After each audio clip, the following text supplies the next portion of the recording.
ازيكم يا جدعان، يا رب تكونوا بخير. شاومي من فتره قريبه جدا اطلقت موبايل جديد من سلسله النوت، اللي هي سلسله النوت وبعدها رقم، السلسله اللي عامله قلق دايما كل سنه للشركات المنافسه حرفيا. ايوه انا هنا قصدي على الشاومي ريدمي نوت 14 العادي. الموبايل ده تم اطلاقه من فتره زي ما قلت لك، واعتقد حان الوقت ان احنا نتكلم عن كل حاجه تخص الموبايل ده بقى، سواء الايجابيات السلبيات كل حاجه حرفيا، وهل هو هيكون ضربه قاضيه بالنسبه للمنافسين زي ما بيقولوا ولا لا. كالعاده هقول لك على سعره في اخر الفيديو، هقول لك هو بالفعل مناسب لاحتياجاتك ولا لا. دي حاجه مهمه جدا. كلام كتير كده، صلاه على النبي اهم حاجه يا معلم. ولا في البدايه خلينا نتكلم عن محتويات العلم. عادتي اصلا في كل الفيديوهات تقريبا لو انت متابع يعني انا بتخطى الحته دي، لكن في الموبايل ده تحديدا ما ينفعش اعمل حاجه زي كده، لان كالعاده جاب شكل كامل من شاومي. العلبه فيها راس شاحن وسلك يو اس بي تايب سي، واخيرا جراب، والجراب هنا بريميوم جدا، مش اللي هو الشفاف التقليدي العادي ده، فاهم. شاومي هنا مكلفه وصارفه وبتاع، فاهم. يعني فكره ان ما يكونش في مصاريف اضافيه تاني هتدفع على سعر الموبايل ده، دي فعليا حاجه كويسه جدا، على عكس بقى الشركات التانيه، فاهم، اللي اتمنى انها تسمعنا علشان الحكايه بقى واخد جدا. المهم خلونا بقى نتكلم سريعا كده عن الديزاين والماتيريال المستخدمه في الموبايل ده. وطبعا بما انه موبايل اقتصادي فما تتوقعش ماتيريال غير البلاستيك. بالفعل ظهر الموبايل هنا من البلاستيك والفريم كذلك برضه، والمميز هنا ان الظهر مش بيبصم تماما، لان الظهر هنا مصنفر بشكل نسبي، وده السبب الوحيد اللي هيخليك تتجنب حوار التبصيم والخرابيش ده. تغيير كمان حصل في الجانب ده اللي بقى شكله بالنسبه لي افضل بكتير من الجيل اللي فات. الموبايل كمان جايب معيار امان للميه والغبار بريت اي بي 54. هي دي مش نقطه ابهار ولا حاجه، يعني بما انه موبايل اقتصادي بقى فهو جاي ضد الميه وكده، او بشكل مختصر كده وما يعتبرش معيار امان، ده مجرد معيار امان بس متضاف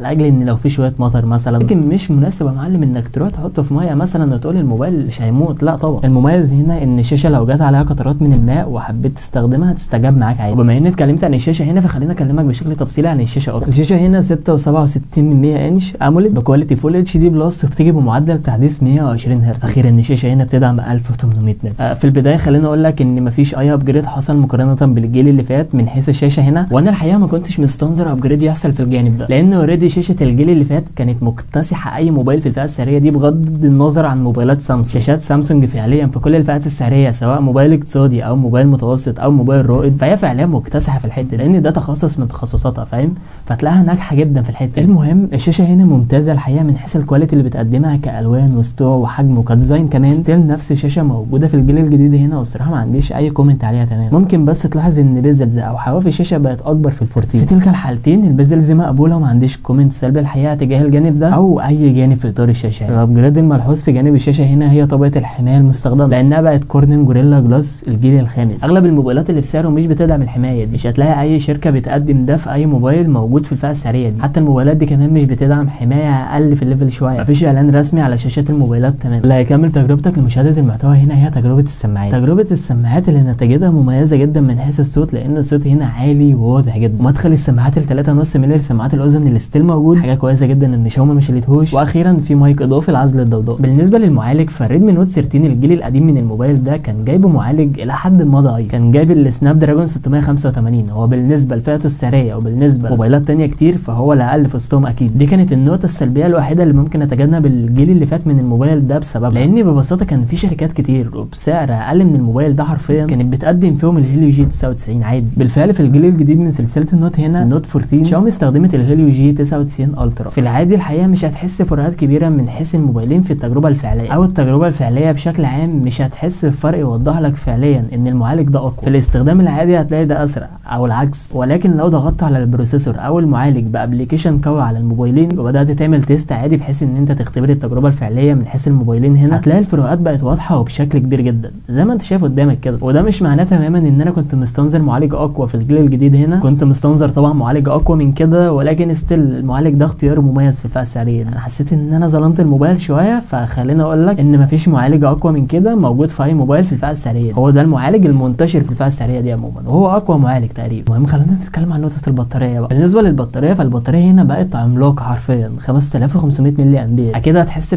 بتحسن بشكل كبير مقارنه بالجيل اللي فات. الجيل اللي فات اوريدي كان كويس في الحته دي، فما كنتش مستنظر ابجريد يحصل برده في الجانب ده. وبالنسبه للشاحن هنا طبعا جاي في علبه الموبايل عادي، وجايبه معدل شحن بيوصل ل 33 واط. اشحن البطاريه بالكامل في حوالي ساعه وربع تقريبا. حان الوقت ان احنا نتكلم عن اهم جزء تقريبا في الفيديو، هو جزء الكاميرات. الكاميرا الاساسيه هنا 108 ميجا بكسل، كاميرا ثانيه خاصه بالماكرو 2 ميجا بكسل، والكاميرا الثالثه هنا 2 ميجا بكسل للعدد. مفيش كاميرا الترا وايد للاسف، ودي تضحيه اكيد. واخيرا الكاميرا الاماميه هنا 20 ميجا بكسل. ولما شفت اكتر من تيست لكاميرا الموبايل هنا في جميع ظروف الاضاءه، لاحظت ان مستوى السطوع في الصوره بتطلع بشكل اوفر قوي، النتيجه فعليا بتطلع منوره بزياده، وده سببه اكيد فتحه العدسه الكبيره. علشان تتجنب ده وتطلع باحسن نتيجه ممكنه، فمطالب منك انك تنزل الاكسبوجر مانوال، او بمعنى اخر يعني تنزل الاضاءه في كل محاولات التصوير. وبالنسبه للكاميرا على مستوى التفاصيل فهي كويسه، بفضل عدد الميجا بكسل اللي بتدعمها الكاميرا هنا فهي كويسه فعليا، ولكن على مستوى الديناميك رينج مش احسن حاجه الحقيقه. في اكتر من صوره كده الديناميك رينج فيه مش احسن حاجه. في موبايلات تانية في نفس الفئه السعريه دي بتطلع بنتائج افضل من كده في الحته دي. علشان اقدر اقيم الكاميرا هنا بنتيجه نهائيه شفت تيست لاكتر من صوره وقارنتها بالمنافسين في سيناريو صعب جدا على اي كاميرا موبايل عموما، سيناريو الاضاءه الليليه. لاحظت ان الصوره هنا كويسه جدا بفضل النايت مود.